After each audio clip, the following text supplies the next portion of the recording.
Today's Tanya, for the 26th day of Tammuz, is the beginning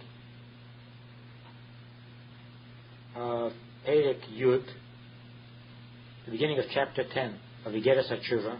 It's Daf Tzadik Tes Amud Aleph, and the number at the bottom of the page is 378. Perek Yud. V'hinei tshuva ilo zu dizdapkus rucha berucha aidei teireg milas chasodim. The level of tshuva ilah, the higher level tshuva, which was explained in the previous chapter, and that is studying Torah and doing mitzvah and giving tzedakah out of love for God, love being the cleaving of spirit to spirit. But as it was described in the earlier Perek, in Perek Tes, it is in the one direction of bringing down godliness from above to below, bringing it down. So that the word of God is literally in his mouth, as he quoted earlier, the pasuk that God makes his word available in our mouth. The word of God coming down. So when we study Torah, we are saying God's words, the word of God coming down into our speech. Which means basically that on the first level of this tshuva ilah, of this higher level of tshuva, there is the desire on the part of the person to be connected to God, in that he wants God's love. He wants the closeness of God, in that God should come closer to him. And so he wants the word of God to come down to him. He wants the understanding of God to be closer to him. He wants the presence of God closer to him. And that is one aspect of love, that you want love from the one you love. But the emphasis is on eliciting the love, bringing the love out from the other person towards yourself. And that's in Torah, and also in giving tzedakah, he gives tzedakah out of love, meaning that he wants to experience God's tzedakah. He is being kind because he wants to feel God's kindness. And we see that by giving tzedakah, we reveal God's kindness, God's right hand. But since the person is inherently and basically of the lower world, so to bring down from the higher world to the lower world is not beginning where the person lives. It's not where the person is, because he is the lower person. He's of the lower world, and therefore he has to serve God by going level to level, from below upwards. In other words, he has to start from within himself.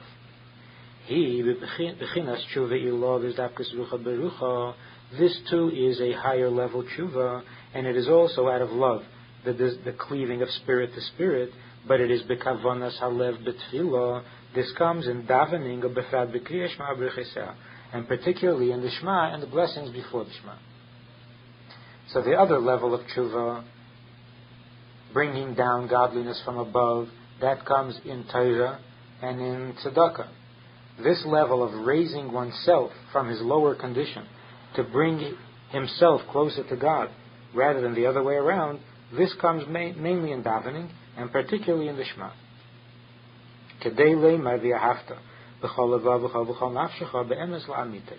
In order to be able to say the words of to love God with all your heart, with all your soul, with utter truth, absolute truth. Because even on the other level, where he's bringing godliness down to himself, the Alter Rebbe said that is b'chol nafshecha, with your whole soul, and there it meant with all the parts of the soul. In other words, in all parts of his soul, he wants godliness to come to him. But that's not utter truth, absolute truth, because he's not working from within himself. And so it's not completely truthful, it is not from the truth of him.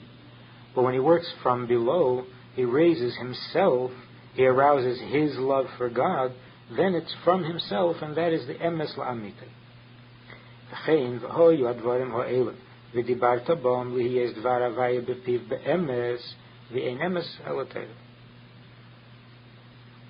Also, in doing the studying Torah, that the word of God should be in his mouth, it should be in his mouth Whereas when he brings it down from above, it is primarily godly.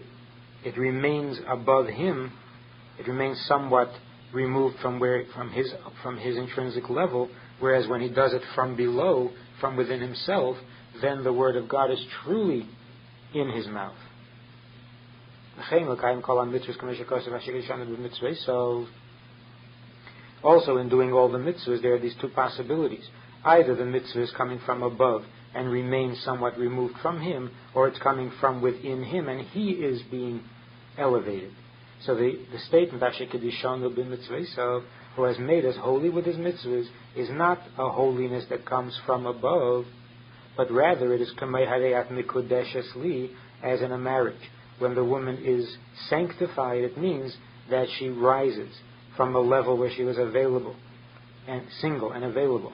She now is higher than that, so that the holiness is not coming from above, the holiness is coming from within her.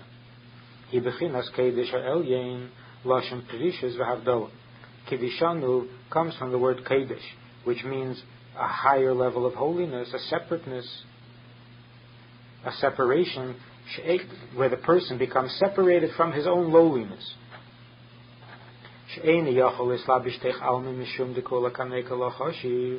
This level of holiness that can't be clothed within the world, because the world is too insignificant to be a vessel for it. So this holiness surrounds the world, which means a will, a divine will, the will of God, which is not expressed in the world, because the world is not significant enough and is not a vessel for this will. And here the person becomes a vessel for it. He experiences it within himself.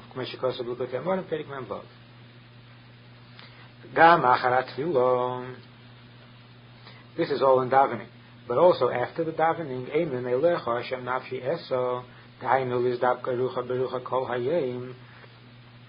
that I lift my soul up to God.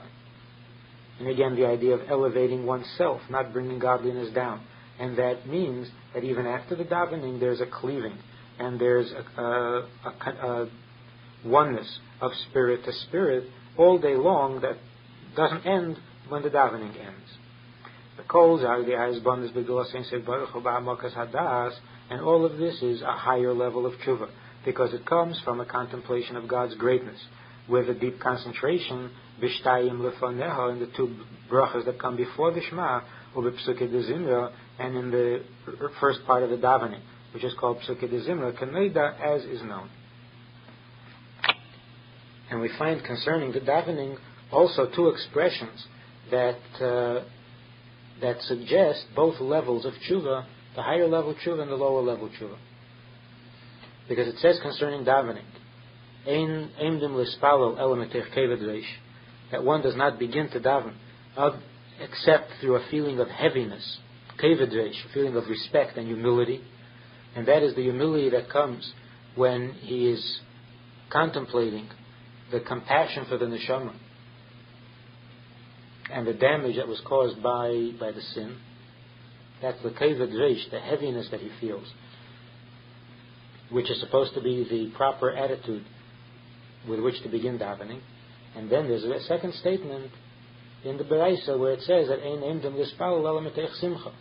that we don't begin davening other than with joy, in a spirit of joy. And simcha is related to bina, because bina is the mother, and it says Ein habonim smecha, the mother of the children rejoices, is happy. Simcha comes from bina, and bina, as we said before, is the tshuva ilah, the first hay of God's name, the higher hay. And so the Gemara expresses both parts of tshuva as they show in the davening. That on the lower level tshuva you have to start davening with a feeling of heaviness. Higher level tshuva, the davening has to be introduced by simcha. In today's Hayom Yom, for the 26th of Tammuz, the Rebbe writes that in learning, the devotion of the person is to that which he is learning, to a thing. That which he is trying to understand and understands. In davening, the person's devotion is to that which is higher than understanding.